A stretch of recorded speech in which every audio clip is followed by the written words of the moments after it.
I mean, I think for now those top teams they play better on stage. So we have some experienced players, obviously, but those teams have like very, very experienced players, so they generally just perform well on stage, I feel like.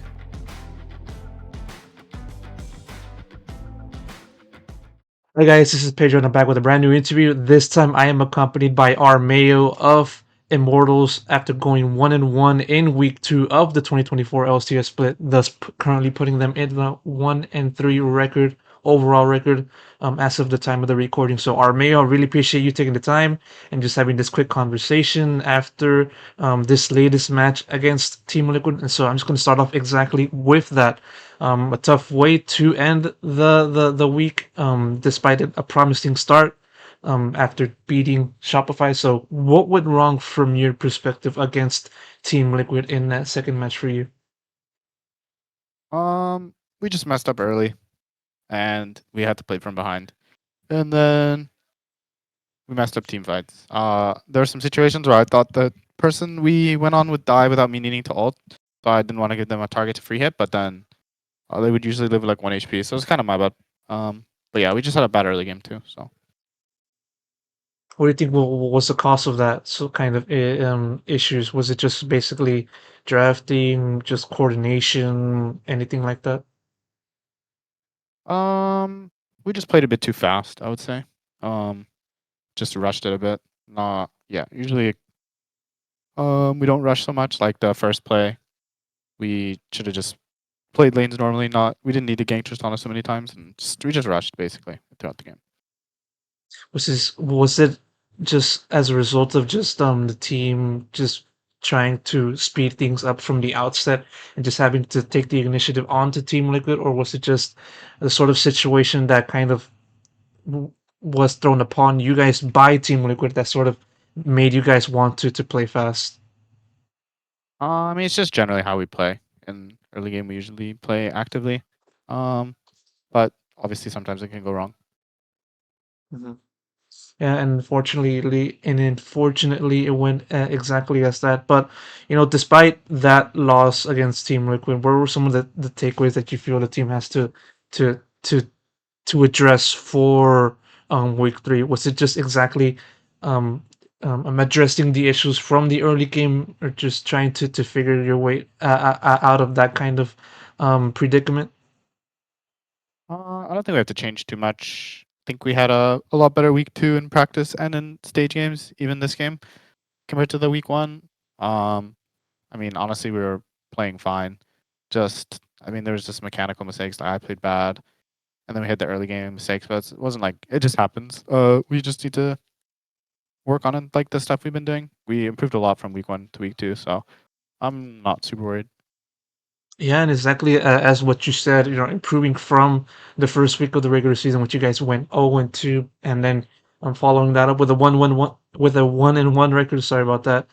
For this go around, and so um, go taking a look as to how the team improved from the first week of the season. What do you feel was the things that you feel the team needed to work on so that you guys could then improve for this week, for this second week of the season? We just worked on mid jungle support.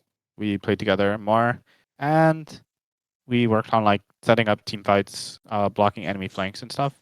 And I think we do them better than most teams already in LCS. Uh, at least in scrims, we win a lot of scrim games against middle of the pack teams. Like we have a really high win rate. So um, practicing like whatever comps we play. So yeah, overall, I think we're actually pretty decent. Um, after week 1, we weren't that good, but I think this week we could have easily 2-0'd, but it's fine. We'll just go into next week. Keep keep practicing. Of course. And you mentioned about the emphasis per se of mid jungle support, and I want to talk especially about that. How's it been with trying to find that synergy, and just trying to get to a high level with Mask in particular, given that he's a new teammate relative to last year. So how has that been? Just working with Mask in particular. I mean, I think Matt's just a really good player, and his English is pretty good. It's actually pretty good. He played in EU for a year, so his English is like no problem. And he he has like a good idea of how he wants to play, and it's really easy to work with him. To be honest, it's yeah, it's just easy.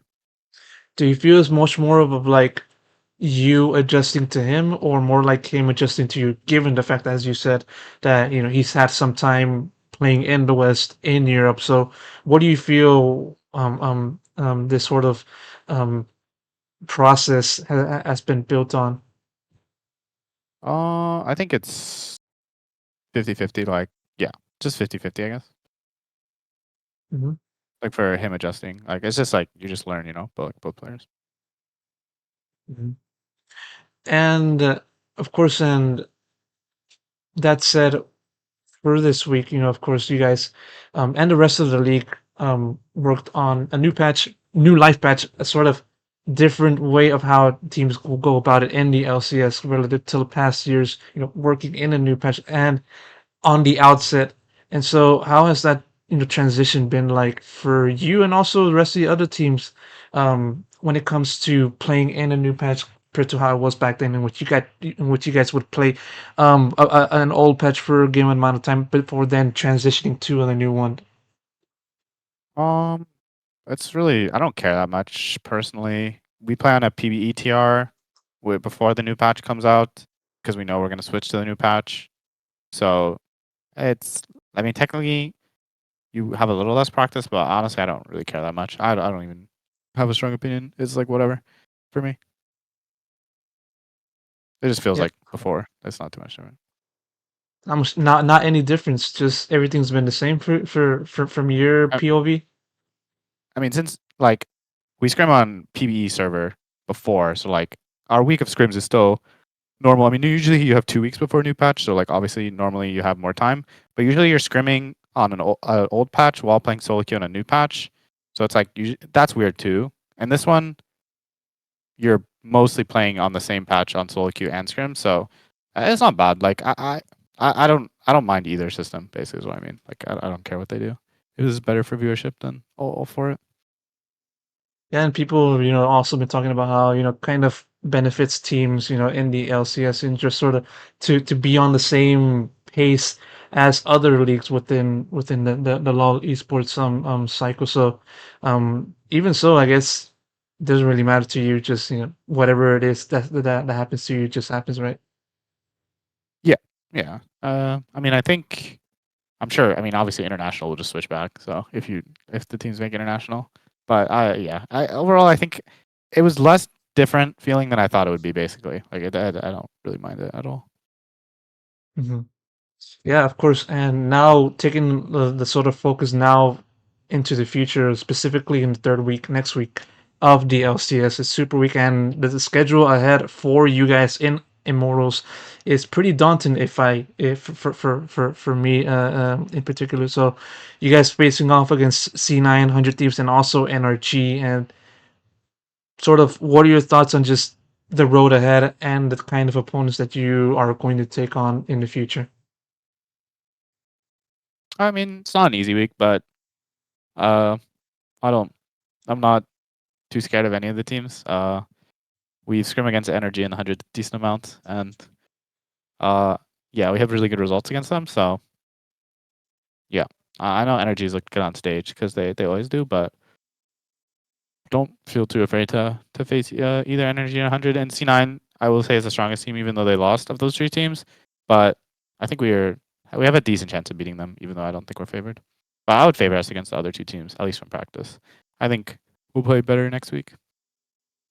Yeah, I'm loving the confidence, and it just goes to show, I feel since you guys have been able to do well against these high level teams in the scrims so far this season, as it is right now. You guys have not been able to do that, given 1-3 record and also the recent loss to TL. And going off of that, I remember you mentioned a few words as to where the current team Immortals stands relative to the top teams in the LCS, and so I kind of want an update as to your thoughts on Immortals' current level within the league. So where do you think the team stands right now at this moment in time, fresh off of the second week? in relation to the LCS? Just in the middle, like fourth, fifth, this type of time. Yeah. What do you think separates you guys from reaching that top? Because I know you said that you guys have been doing well on scrims against those top teams. So what do you feel is missing for the team to then take that extra proverbial step? I mean, I think for now those top teams they play better on stage, so we just have to work on like translating the performance. Just playing more, I guess. Yeah. I mean, we have some experienced players, obviously, but those teams have like very, very experienced players, so they generally just perform well on stage. I feel like. Yeah. I mean, at least from like, I don't feel like we're worse than them. Or like, well, I think we're slightly worse than like the top teams, like FlyQuest C9. But the other teams, I think we're as good or better than. So yeah. Yeah, and of course, and it's with that state in mind that you guys and yourself, Armia, will be moving forward to the future and the third week of the LCS. And so, Armeo, thank you so much for taking the time. I really appreciate you answering all of my questions and just having this conversation in general. And best of luck to the future. Yeah. Thank you.